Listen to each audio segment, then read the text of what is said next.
अस्सलाम वालेकुम children, how are you all? Hope you all are fine and doing very well. तो बच्चों, आज के लेसन में हम जिन टॉपिक को डिस्कस करने जा रहे हैं वो है reflection of light, then we will discuss rainbow and then we will discuss sound energy. तो बच्चों, सबसे पहले बात करते हैं रिफ्लेक्शन ऑफ लाइट की। रिफ्लेक्शन ऑफ लाइट होती क्या है?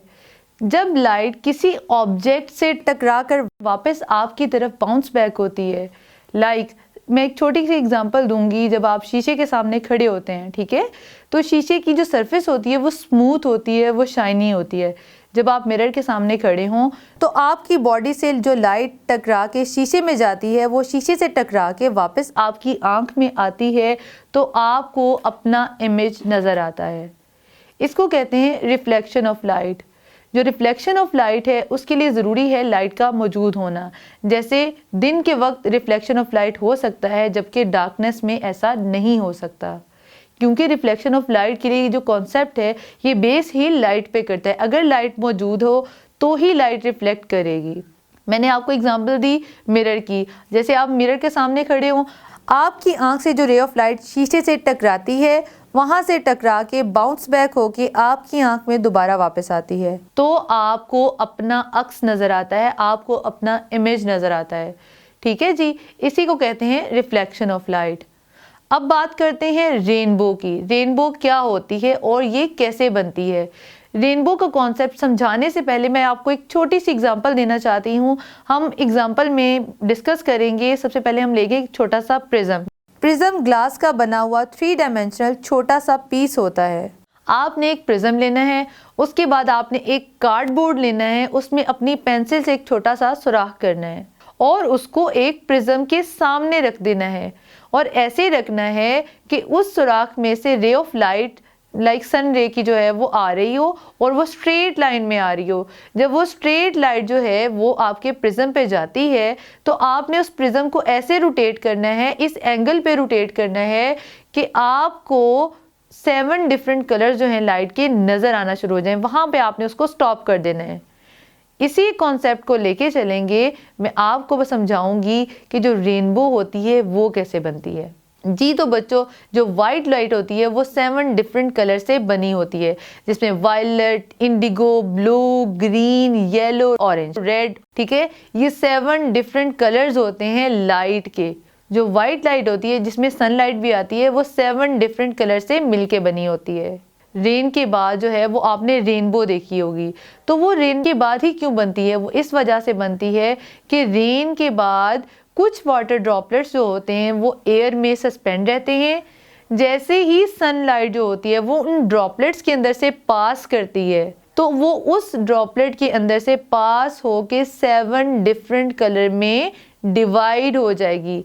वो जो वाटर ड्रॉपलेट है वो प्रिज्म का काम करेगा।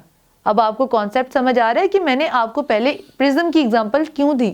वो इसलिए दी कि जो रेन ड्रॉपलेट होते हैं जो एयर में सस्पेंड होते हैं वो काम करते हैं प्रिज्म का। वो वाइट लाइट को डिवाइड कर देते हैं 7 डिफरेंट कलर्स में, तो इस तरह से आपकी रेनबो बन जाती है। इसके बाद हम बात करेंगे साउंड एनर्जी की। साउंड एनर्जी क्या होती है, ये कैसे प्रोड्यूस होती है और ये किस तरह से ट्रेवल करती है? तो बच्चों, sound is the form of energy that is produced by the vibration of objects. Sound जो होती है वो वाली एनर्जी होती है जो चीज़ों के वाइब्रेट करने से प्रोड्यूस होती है। जैसे आप एक स्टील स्पून नीचे फेंकेंगे, जैसे ही स्टील स्पून ज़मीन से टकराएगा तो वो ज़मीन से टकरा के वाइब्रेट करेगा, उसके वाइब्रेट करने से आवाज़ पैदा होती है। जैसे ही आपके हाथ से शीशे का ग्लास ज़मीन पे गिरता है तो वो ज़मीन से टकरा के वाइब्रेट करेगा, जिससे साउंड प्रोड्यूस होगी। बिल्कुल इसी तरह से आपके गले में मौजूद वोकल कॉर्ड्स जो होते हैं वो वाइब्रेट करते हैं तो ही आप आवाज़ पैदा करते हैं। बिल्कुल इसी तरह से हर चीज़ जो वाइब्रेट करती है वो साउंड प्रोड्यूस करती है। मैं आपको एक छोटी सी एग्जांपल दूंगी। आपके स्कूल में घंटी बजती है, ठीक है, आप कभी आपका इत्तेफाक हो कभी जाएं, आप उस घंटी को विग्रसली जो है ना वो हिट करें तो उसके अंदर एक बहुत ज़ोरदार आवाज़ पैदा होगी। ठीक है, आपने बहुत ज़ोर से घंटी को हिट किया, बहुत ज़्यादा आवाज़ पैदा होगी, क्योंकि जैसे ही आपने उसको फोर्सफुली हिट किया तो घंटी ने बहुत तेज़ी से वाइब्रेट किया, उस वाइब्रेशन की वजह से आवाज़ पैदा हुई। अब आपने ऐसा करना है कि आपने उस घंटी को सिर्फ टच करना है, आपने सिर्फ उसको टच किया, उसको हिट नहीं किया। आपके टच करने से घंटी वाइब्रेट नहीं करेगी तो आवाज़ भी पैदा नहीं होगी। तो इसका ये मतलब है जब चीज़ें वाइब्रेट करती हैं तो वो आवाज़ पैदा करती हैं। तो बच्चों अब बात करते हैं मीडियम की। साउंड को ट्रैवल करने के लिए सर्टेन मीडियम की ज़रूरत होती है। हमारे इर्द गिर्द जो साउंड का मीडियम है वो है एयर।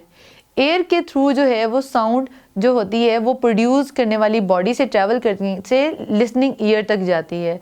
मतलब जो बॉडी साउंड प्रोड्यूस करती है वहाँ से जो साउंड है वो ट्रैवल करके सुनने वाले के कान तक जो जाती है वो थ्रू एयर जाती है।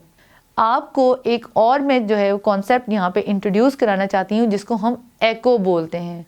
एको क्या होता है बच्चों? कभी आपने नोटिस किया कि आप एक खाली कमरे में जाएं, आप वहाँ पे खड़े होकर ज़ोरदार तरीके से येलिंग करें, जब आप चीखते हैं तो थोड़ी देर बाद आपको वही चीख दोबारा सुनाई देती है।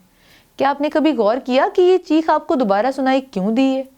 इसी को हम एको कहते हैं, क्योंकि साउंड की जो रेज होती हैं वो भी रिफ्लेक्ट होती हैं। जैसे लाइट रिफ्लेक्ट होती है, बिल्कुल उसी तरह से साउंड भी रिफ्लेक्ट होती है। लाइट रिफ्लेक्ट होके इमेज देती है, जबकि जो साउंड होती है वो रिफ्लेक्ट होके एको देती है। जब आपने एम्प्टी रूम में खड़े होकर एक चीख मारी तो आपने देखा कि थोड़ी देर बाद वही चीख आपको दोबारा सुनाई दी। वो इसलिए कि आपके मुंह से निकलने वाली आवाज़ उस कमरे की दीवारों से टकराती है और आप ही के कानों तक दोबारा ट्रैवल करके आती है थ्रू एयर। उसका मीडियम है एयर। इसीलिए एक दफ़ा आपको आवाज़ आपकी प्रोडक्शन जो आप गले से प्रोड्यूस करते हैं वो सुनती है, और दूसरी दफ़ा जो वो उन दीवारों से हिट हो के बाउंस बैक हो के आपके कानों तक दोबारा वापस आती है। इसको हम कहते हैं एको। तो बच्चों एको प्रोड्यूस होने के लिए ज़रूरी है कि जो आपका साउंड प्रोड्यूसिंग ऑब्जेक्ट है उसका जो रिफ्लेक्टिंग सरफेस से 17 मीटर्स अवे होना ज़रूरी होता है, तभी एको प्रोड्यूस हो सकता है। बट इन स्पेस जो होती है कोई मीडियम नहीं होता। स्पेस जो होती है वो खला होती है, स्पेस में एयर नहीं होती। इसीलिए आपको सन में जो होने वाले एक्सप्लोजन्स होते हैं, जो गैलेक्सीज होती हैं उनमें होने वाले एक्सप्लोजन्स होते हैं, आपको सुनाई नहीं देते।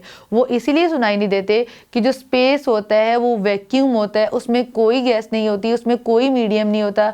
इसलिए आवाज़ वहाँ पर प्रोड्यूस तो होती होगी लेकिन वो ट्रैवल नहीं कर सकती। तो बच्चों आज की क्लास में आपने सीखा reflection of light, then we discuss the rainbow, what is rainbow, how it is formed. फिर हमने डिस्कस किया साउंड एनर्जी को और ये कैसे ट्रैवल करती है। फिर हमने बात की एको की। उम्मीद करती हूँ आज का लेसन आपको समझ आया होगा। मज़ीद अंडरस्टैंडिंग के लिए अपनी बुक से हेल्प लीजिए। इसी के साथ मुझे दीजिए इजाज़त। अल्लाह हाफ़िज़।